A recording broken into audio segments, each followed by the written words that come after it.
general issues about protectionism and the end of globalization in a minute, but I think what's happening and the directives coming from the White House is such a perfect example of what this panel is about. I'd just like to stay on this just for a few more minutes. Minister, is protectionism always a short-term aim, and does it always come at the expense of the longer-term gain? Donald Trump hasn't said it in public, but apparently in private, during his first term, he was asked about the problem of the US national debt. And his answer was, I don't care because I'll be dead by the time it's a problem. And apparently that's also his approach to the climate crisis. So is this protectionism coming from the White House a short-term fix which is going to hurt America in the longer term in terms of how it grows? It's not a fix. It's apparently a quick fix, but it's fundamentally flawed, as Professor has very clearly stated. Look, protectionism is nothing new. If you look at post-global financial crisis, the number of annual trade restrictions have gone up dramatically. In fact, like last year, there were over 3,200 trade restrictions. That is almost 11 times higher than what it was pre-global financial crisis. So this has been a trend, but what we have seen over the past week or two is clearly a new level. This goes beyond some protectionist measures, trade restrictions.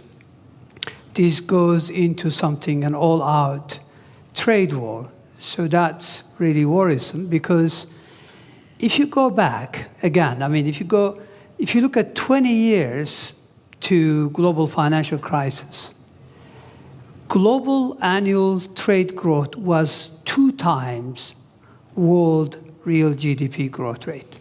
So in a way, trade was the engine of growth. Mm-hmm. Now that engine has been slow. So if you look at post-global financial crisis, global trade growth barely kept up with real GDP, global GDP growth. So that's no longer really one of the kind of like a strong engine. But I think the way things are now, if current state of affairs is sustained, we may end up actually protectionism dragging global growth. It is not only growth, it's really, there are many, additional fallouts from this type of policies. Absolutely, yeah. Yeah, so the answer to your question, this is not a fix. This is a fundamentally flawed, policy perspective. Obviously, countries have choice. They always have a choice. But we would rather, see world moving back to rule-based, multilateral framework, where everyone benefits. I think I agree with Professor. Over 1 billion people since 1990s have been lifted out of poverty, predominantly in Asia. I'm talking about absolute poverty here. And that's largely thanks to, trade and growth associated with that trade. So it is worrisome that we are now experimenting policies that may actually reverse some of these gains, which I think were very important. 1 billion people out of absolute poverty cannot be underestimated. It's quite significant. Now, admittedly, trade do cause geographic dislocations, but the solution is not protectionism. The solution lies more internal sound policies, structural remedies, but also you can deploy tax policy incentives and other things to address, dislocations in regions caused by, global trade openness. So it's not a level, but protectionism will create more inequalities, it will create bigger problems. Already you've got significant headwinds for global growth. Aging population, high global indebtedness, impending climate crisis. So protectionism is going to be yet another big blow to long-term growth outlook. And that's why growth is barely, sustained at 3%. I think the risk is that we will move to a new era where per capita GDP growth will almost disappear if we continue down this path. Really interesting what you say about protectionism having fallout in other sectors, and we will get on to that, about how it might affect cooperation on the climate crisis, global health, et cetera, et cetera. But let's use one country as a particular example about how a nation can react to protectionism. So we have the US tariffs, which in 90 days will come into effect beyond the 10% that Donald Trump has placed. Let's take two rich countries. UK and Singapore will stay at 10%. Bangladesh and Botswana will both go up to 37%. Laos will be 48%. Syria will be 41%. Lesotho in southern Africa will be 50%. In 2023, the US exported to Lesotho $7.33 million worth of goods. Lesotho in that same year exported to the United States $228 million. The US GDP per capita in 2023 was $82.8 thousand per person. In Lesotho, it was $916. Gentlemen, how does a country like Lesotho deal with the protectionism coming from the US? Minister? Well, look, protectionism is an external shock, meaning it's not a decision by, the counterparty. It's essentially, so how do you deal with it? I guess you focus on regional integration, as an antidote of protectionism. So regional connectivity, regional integration would be one way forward. So, instead of globalization on a big scale, you focus on how you can deepen and broaden your ties with your immediate neighborhood or countries that are still willing to entertain rule-based trade. So I think that's the only way. Again, this is a major shock for many countries. I think global supply chains are going to suffer. This will lead to, already, I think the risk is that capital will be misallocated. Take us, take Turkey, for example. We are the world's second largest of white goods exporter. We need chips, basic ones, nothing sophisticated. We're not talking about 4 nanometers. We're talking about 30, 40, 70 nanometers. If we're worried that countries are not going to supply that, even though it may not be the most efficient way, we may have to go into a very large capex to see if we could produce them. We are good at something. Other countries are better at something. So we would rather trade. And this is a very simple, economics, theory. Everybody benefits. So I don't think, X country or Y country, there's not much they can do except to look at, ways in which they could mitigate the fallout from not being able to sell goods to the United States. But Professor, that takes a long time to arrange because, of course, the shock is immediate. You can't make deals that quickly, can you? I think the particular tariff rates that Trump announced last week that led to that financial bloodbath are not going to come back. So I don't think we're going to hear again about those numbers after 90 days. 90 days in U.S. time now is infinity. It's eternity. We'll never hear those numbers again. Where did those numbers come from? Something, again, so stupid you can't believe that any country would do this. But the idea is the following. As I said, if you want to know what your trade balance is, you earn some income, so you sell some services to somebody and you buy things. And if you spend what you earn, you're in trade balance. Technically, you're in current account balance. Now, most of us, I work for one employer, my university. So I run a big trade surplus with my university.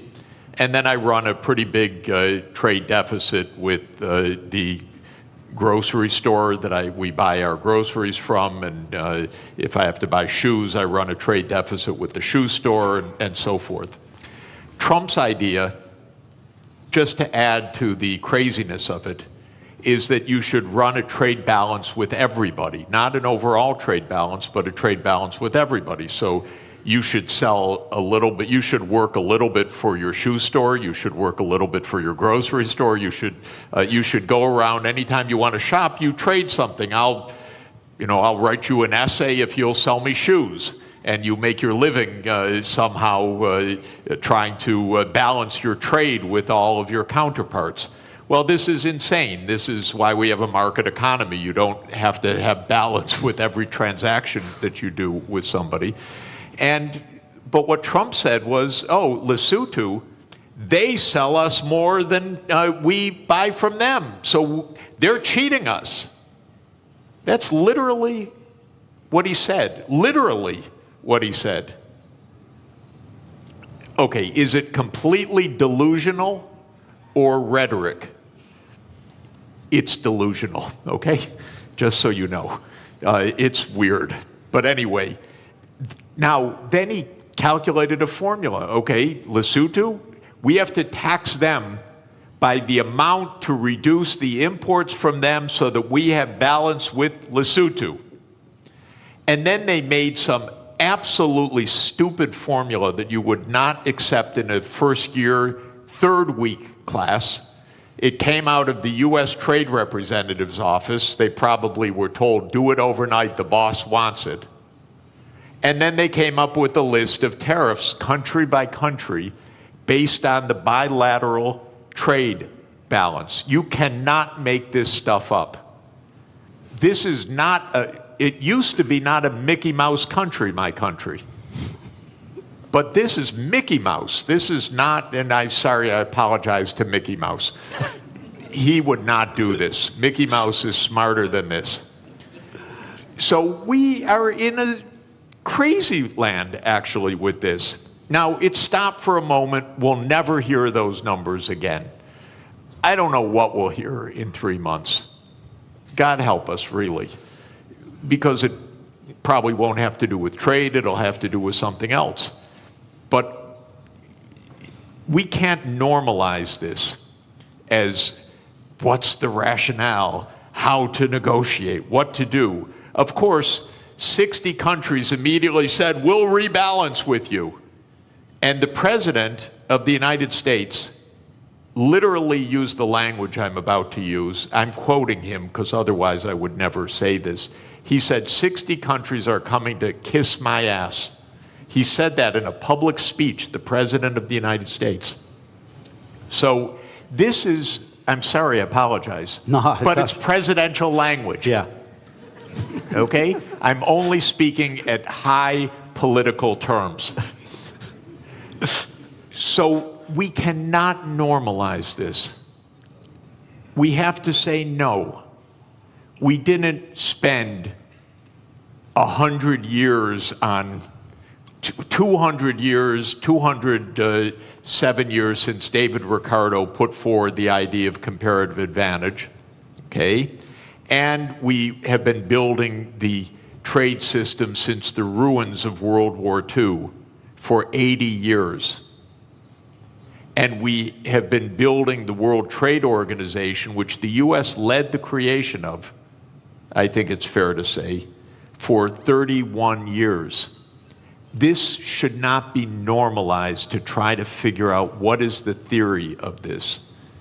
And it's a more fundamental point, ladies and gentlemen. The United States is a rogue nation right now on many things, not just on trade, but on making Gaza into the U.S. Riviera, on whatever it wants to say. It's a little bit of a rogue nation. For the world to hold together, the rest of the world has to say, we're not going down crazy lane. We're going to be responsible. We're going to go to the UN. We're going to go to the World Trade Organization. We're not going to get into this downward spiral.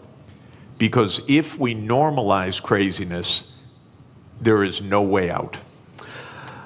You mentioned Mickey Mouse, but there's a kind of a theme here from Bloomberg, the news agency. These are its headlines in the morning and the afternoon of Tuesday, Wednesday, and Thursday. Tuesday morning, this is madness. In the afternoon, a clown show. On Wednesday, stocks keep falling. In the afternoon, could have been worse. Thursday morning, assessing the damage. Thursday afternoon, Trump blinks.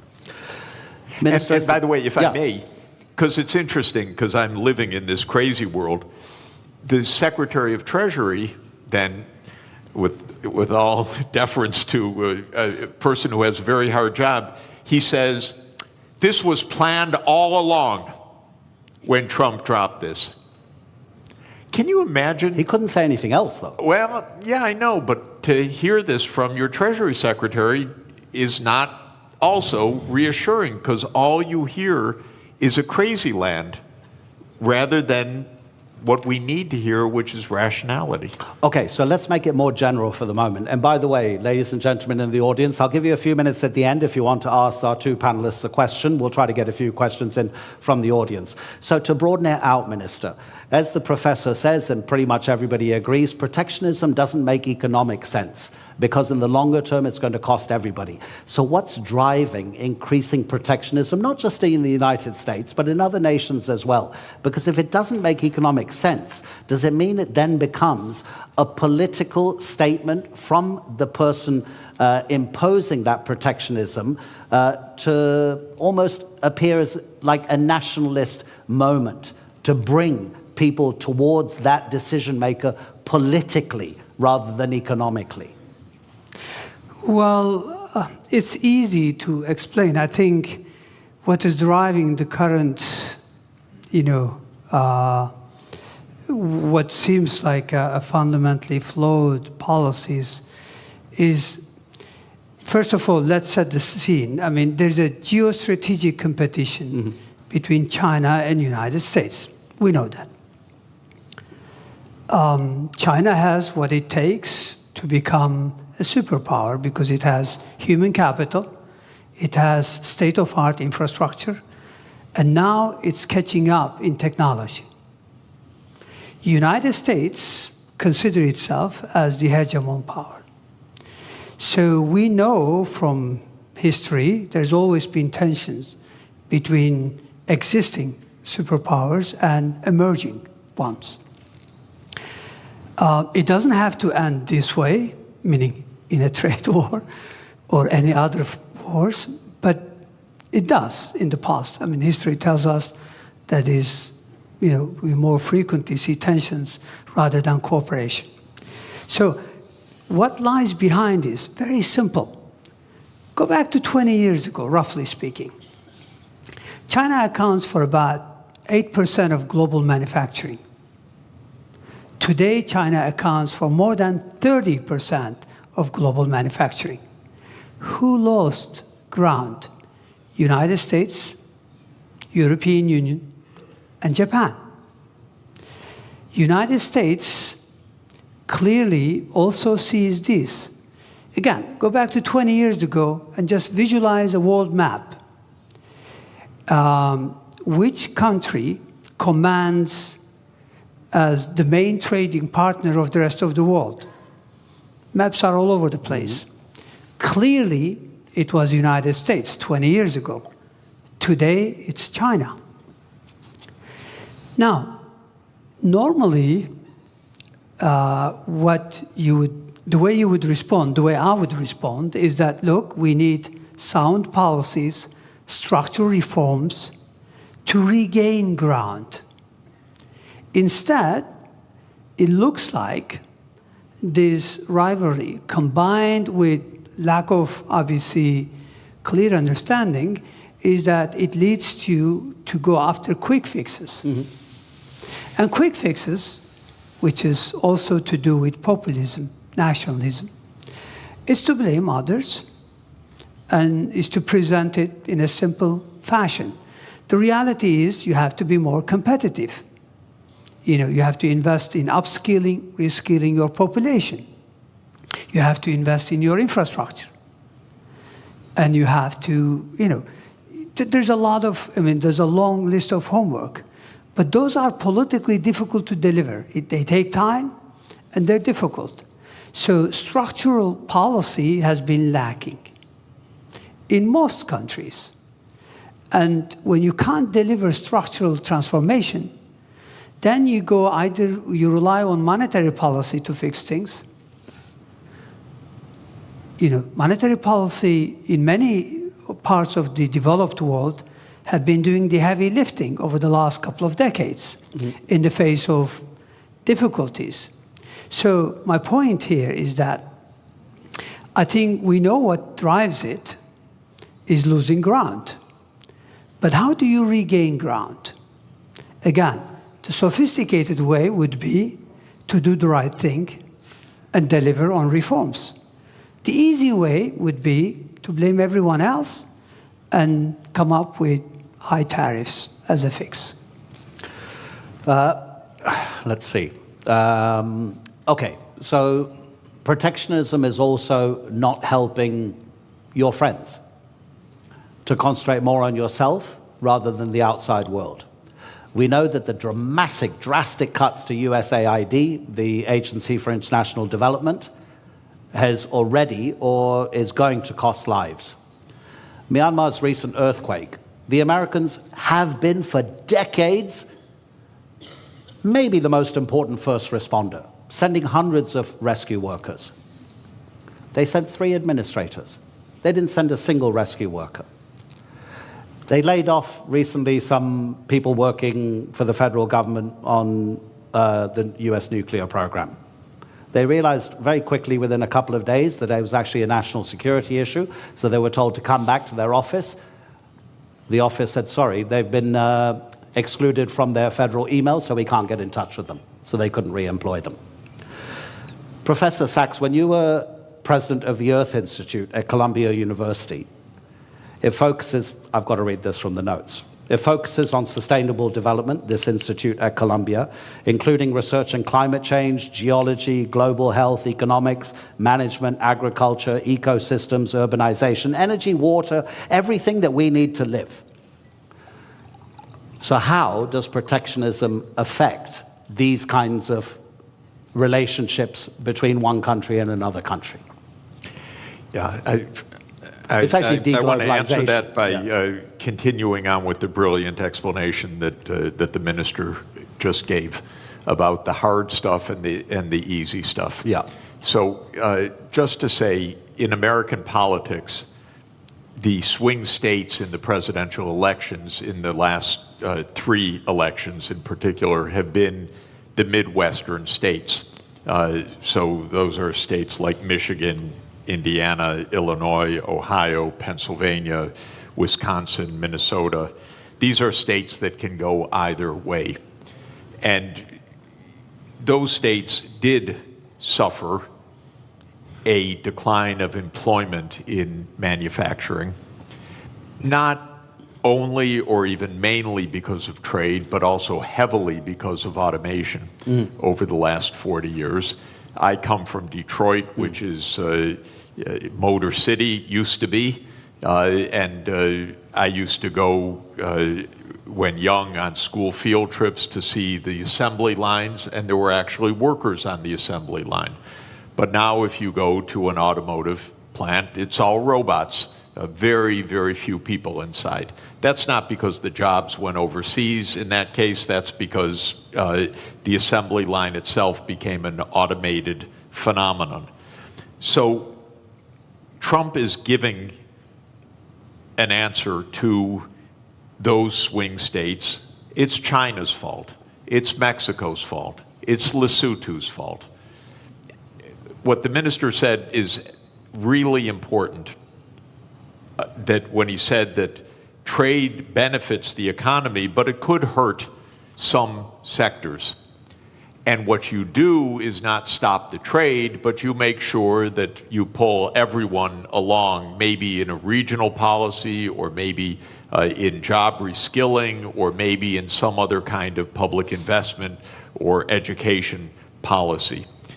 Here's where the U.S. really failed over the last 40 years. We let the inequalities widen and widen, partly because of automation, partly because jobs did go overseas, but for the right reason. They had comparative advantage in those jobs. Skilled people got better and better salaries. Lower skilled people had their living standards fall. The gap widened. By the way, not just the income gap, the life expectancy became 10 years or more. So many of our epidemics, so many of our social problems relate to this widening inequality. The United States political system didn't address it at all for 40 years.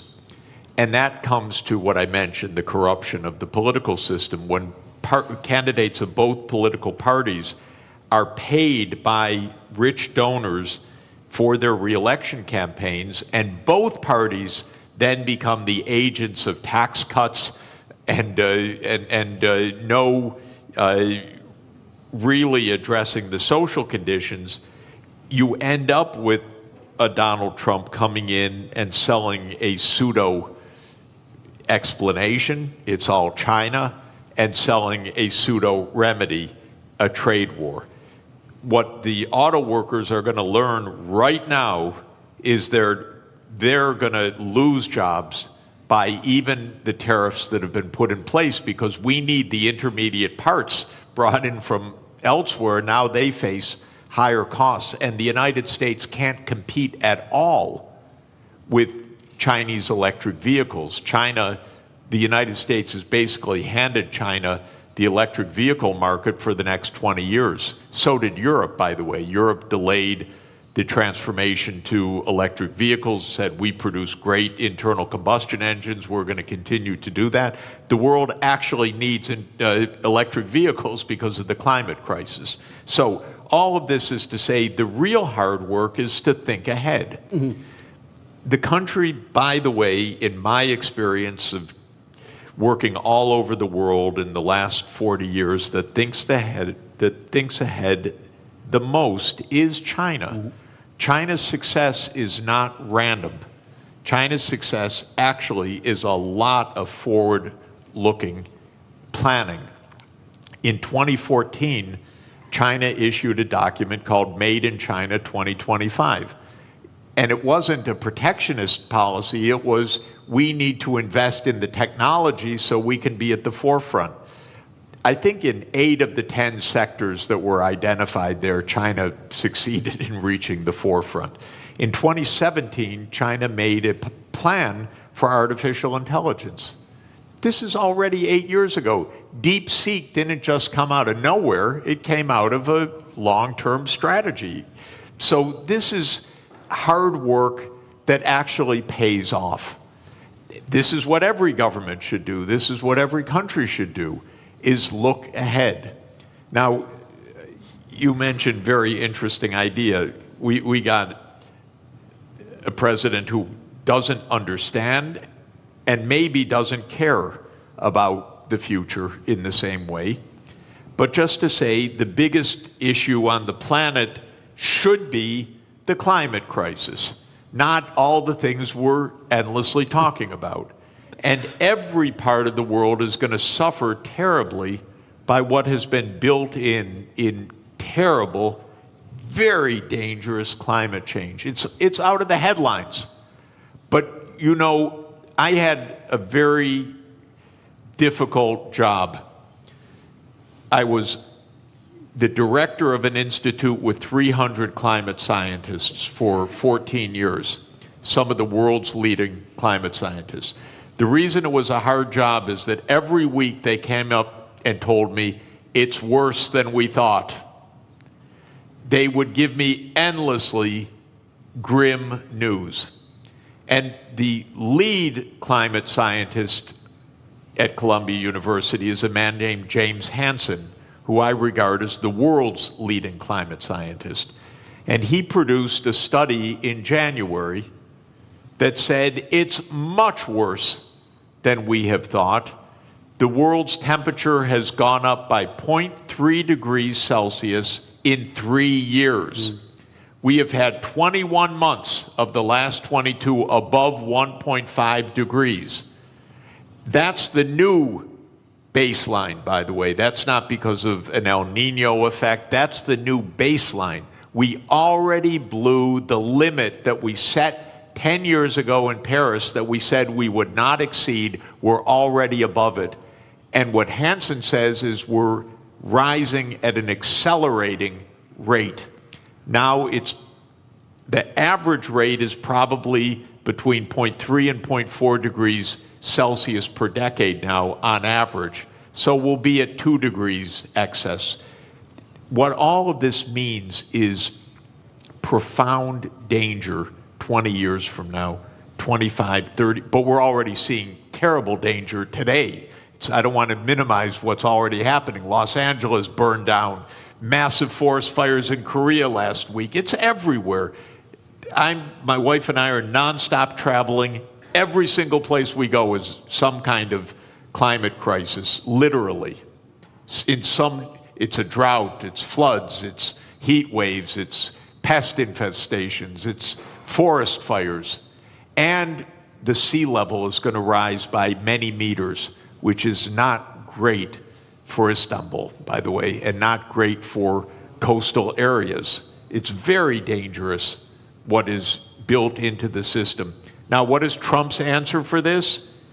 Yesterday, King Donald issued an executive decree to bring back coal. It's willful destruction of well-being, willful.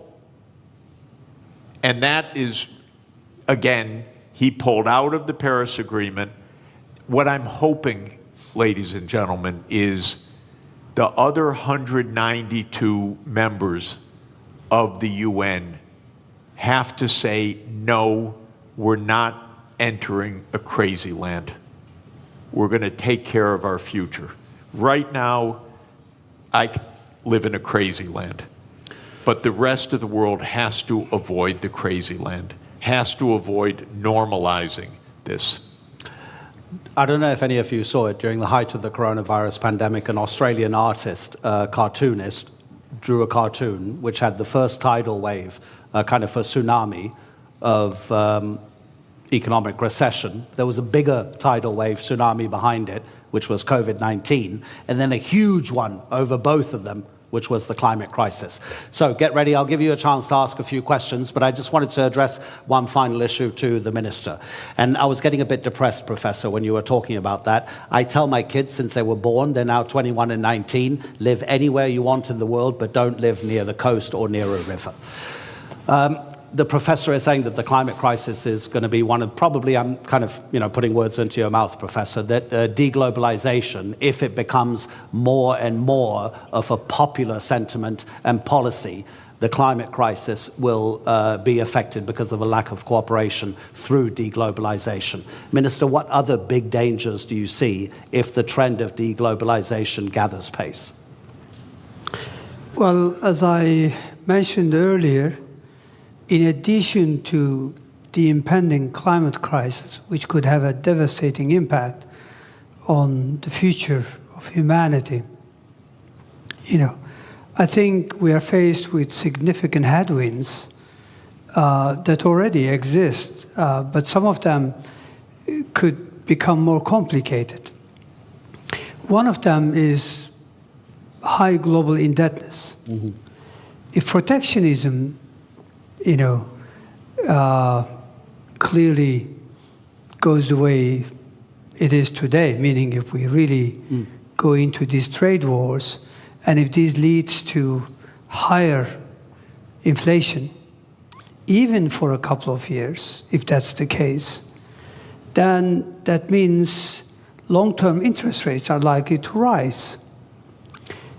And if that is so, then many countries are already struggling to manage their debt service. Global indebtedness, if you look at it, overall indebtedness was 328% last year. 328% of GDP. Yeah. This is huge. When interest rates are very low, no big deal. But when rates go up, clearly that's a big issue. I mean, look at the Turkish scene. Yes, we've had a domestic domestic issue that led to some market turbulence. But what happened post-April 2, CDS have gone through the roof. CDS are country risk premium. Our external bond yields, 10-year, 5-year, they all gone up significantly on the back of these tariffs. I think there are already many countries, according to UN, that pay more on interest on that than what they are able to earmark for education and healthcare combined.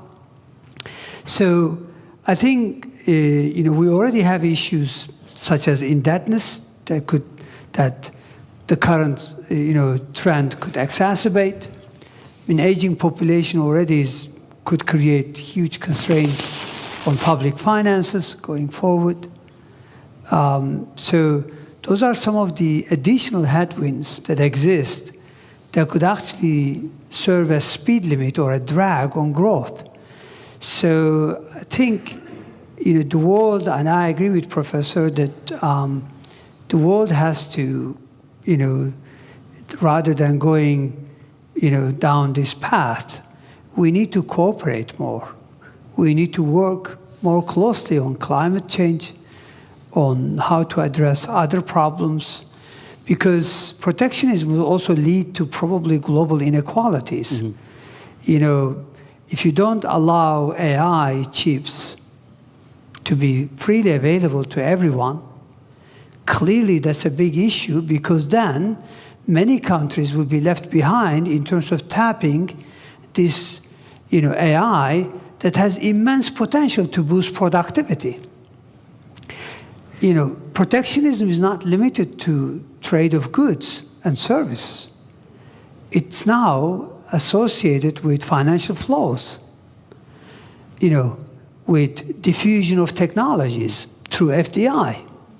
So clearly, I think we'll be worse off unless we cooperate, unless we return to multilateralism. But sadly, right now, it's all about shift to minilateralism. A few countries getting together, but that's not enough. I think issues are too big for few countries to address. I think the rest of the world should come together. So yes, there are significant challenges. When you mentioned aging population, I have a good example from Europe, that only 2 countries on the entire continent are having enough babies to sustain their population level. That's Ireland and Portugal. So you imagine the pressure on the taxation system and the spending on those other countries that are not sustaining their population levels and are just getting older and older and older. Okay, let me look at the back as well if anybody has any questions. We've got about 7 minutes left. And please, make it a question, not a lecture, because if it's a lecture, I'll have to stop you. Gentleman over there and gentleman over here. Okay, please introduce, there's a microphone. Thank you very much. Doesn't work? Yeah, it does work. Okay, thank you very much. I have a question for Mr. Jeffrey Sachs. My name is Sarp Sinan Acır, and I'm from Harici